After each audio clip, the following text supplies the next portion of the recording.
Mon projet, c'est avoir un appartement avec un copain.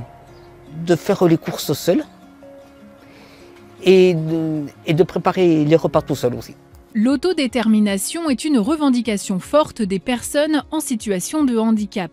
Définie comme la capacité à gouverner sa vie, elle consiste à leur permettre de prendre les décisions qui les concernent et d'être accompagnées si elles en expriment le besoin. Dans le Tarn, à Castres, le foyer de vie La Plénésier s'implique totalement dans cette démarche et organise notamment des ateliers pour accompagner les personnes vers une autonomie dans la préparation de leurs repas. On a une réunion résidente les lundis. C'est eux qui choisissent de s'y inscrire, s'ils veulent faire un repas autonomie ou pas. Donc ils choisissent de s'y inscrire. Ensuite, c'est eux qui choisissent de faire le menu, qui choisissent qu'est-ce qu'ils veulent faire, qu'est-ce qu'ils veulent manger.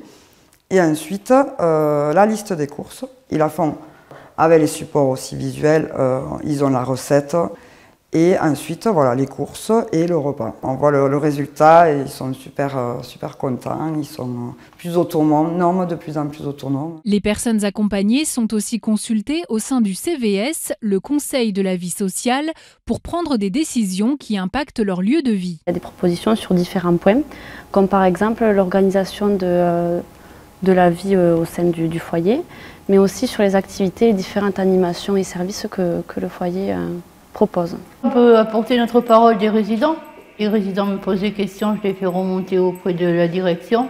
Accompagner mais ne pas assister, un combat que mène l'APACH du Tarn depuis plusieurs années en adaptant l'offre de ces structures. Aborder la question de l'autodétermination, c'est faire en sorte que chaque regard professionnel, mais y compris chez les personnes accueillies et les familles, et chez l'employeur associatif, puisse évoluer.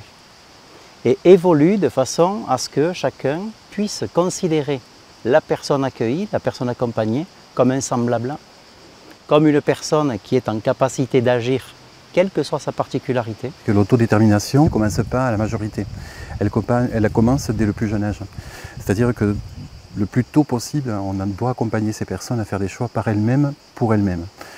Quand j'ai dit ça, ça induit forcément des pratiques professionnelles qui sont en adéquation avec ce parti pris.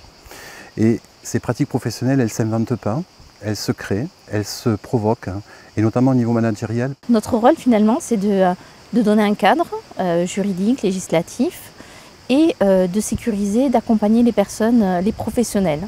On va passer d'un management qui peut être directif à un management plutôt collaboratif. On va intégrer les professionnels à toute prise de décision et on va fixer le cadre avec eux. Le mouvement d'autodétermination est en marche, mais il implique un changement de paradigme, à la fois pour les personnes accompagnées et leurs familles, ainsi que pour les professionnels. Une liberté de décider pour soi, indispensable dans une société inclusive, qui sera au cœur du prochain congrès APACH en 2023.